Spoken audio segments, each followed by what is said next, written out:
Hey, defensive players, wanted to give you our heads up about Sisler, what we should expect based on our experience with them in the scrimmage. So, up here on the board, I've got Sisler's offense in red, our defense in black. I've already drawn the pistol, having blitzed, but let's go through a few things that they did to us that we should be better prepared for this next time around. First off, the good news. Sisler's offensive set is exactly the same as what Steinbeck did. So there's no relearning there. They like to run out of 5R.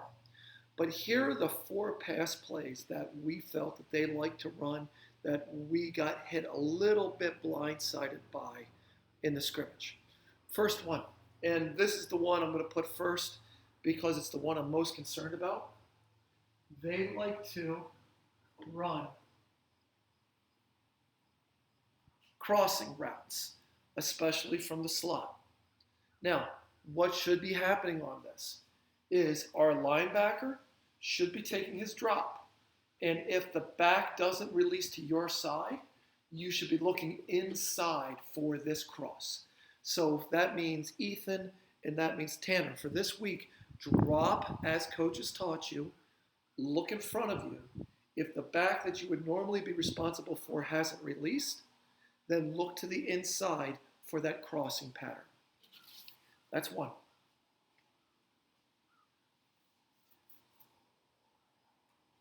Second thing that they like to do is they come up as a wing. When our Sam, in this case, would have that wing, they will run a go, and then have that wing release.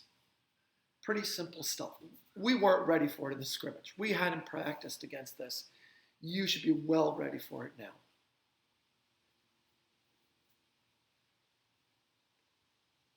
So that kind of covers Tanner. That kind of covers Ethan. The other 2 things we'll see. And Gabe, this happened to you when you were playing half. They will waggle. He'll start to look like he's crossing by verging to the inside, probably about 3 steps. And then he will break it back to the outside. It's kind of a sluggo, but not quite as neat as slant and then goes straight. He comes to the outside. This was Gabe in the scrimmage. It's not an easy route to cover, but if you remember to backpedal, don't break on the ball unless the receiver's hands go up. You should have enough time to react to this. Last one.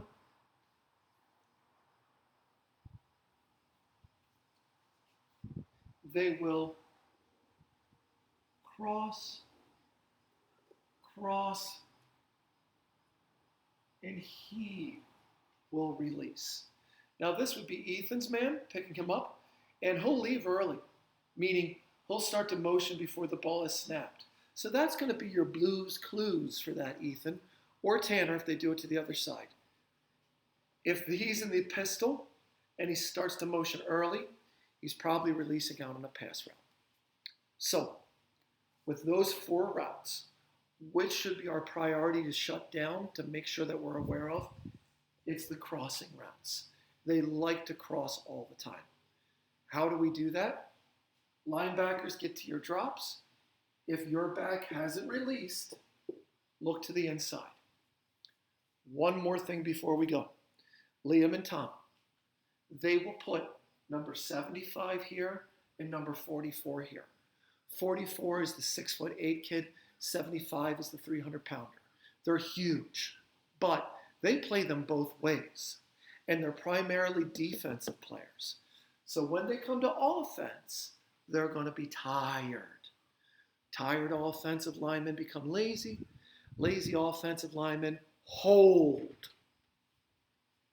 If you're rushing, Liam, or you're rushing, Tom, and they hold you, keep running, but put your hands up in the air. The referee will see you for sure, but only if you keep running so that that offensive lineman's hands get extended outside of his cylinder, meaning his body frame.